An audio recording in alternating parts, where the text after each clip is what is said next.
Bonjour, toi. Te souviens-tu de mon ami l'écureuil qui est à la recherche de nourriture? Oui, hein, n'est-ce pas?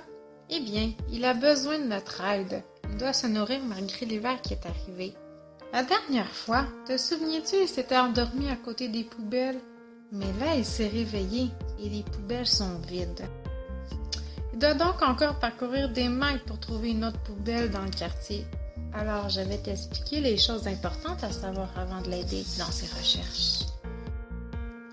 Te rappelles-tu des unités de mesure conventionnelles? Les mètres, les décimètres, les centimètres et les millimètres? Je vais te les rappeler.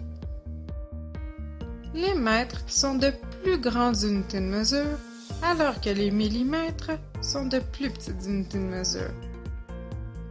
Maintenant, sais-tu comment les convertir? Mais là, tu te demandes ce que veut dire convertir, n'est-ce pas? Eh bien, voici. Convertir est l'action de transformer une unité de mesure en une autre. Par exemple, la conversion est utile lorsqu'on veut changer des mètres en centimètres. En regardant le tableau, tu vois que 1 mètre vaut 10 décimètres et que 1 mètre vaut également 100 centimètres. Comment vas-tu faire maintenant pour convertir n'importe quelle unité de mesure? La règle est bien simple. Il faut multiplier l'unité par 10 lorsqu'on la transforme en unité plus petite ou diviser l'unité par 10 lorsqu'on la transforme en unité plus grande. Donc, il faut multiplier ou diviser par 10 autant de fois qu'on se déplace de position. Par exemple, on veut convertir 4 mètres en centimètres. On doit alors faire fois 10 fois 10, ce qui donne 400 cm. Maintenant que je t'ai rappelé les unités de mesure et appris la conversion de ceux-ci, nous allons pouvoir compter ensemble la distance parcourue par mon ami l'écureuil. Mon ami l'écureuil a parcouru de très longues distances pour pouvoir se nourrir durant une seule journée. Allons voir ensemble la distance parcourue au total.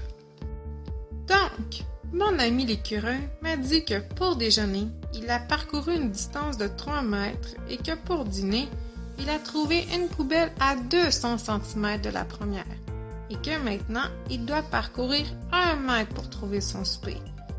Je dois d'abord convertir mes unités de mesure en centimètres, c'est-à-dire 3 mètres égale 300 cm et 1 mètre égale 100 cm. Donc, j'additionne ensemble 300 cm plus 200 cm plus 100 cm, ce qui égale 600 cm. Il a parcouru 600 cm en une seule journée pour pouvoir manger. Merci de ton écoute. Tu es maintenant un expert. J'espère pouvoir compter sur toi la prochaine fois pour aider l'écureuil à trouver la distance qu'il a parcourue. Ce travail a été réalisé dans le cadre du cours PPA 11-14 à l'hiver 2016 par Myriam Jalbert. Created using Powtoon.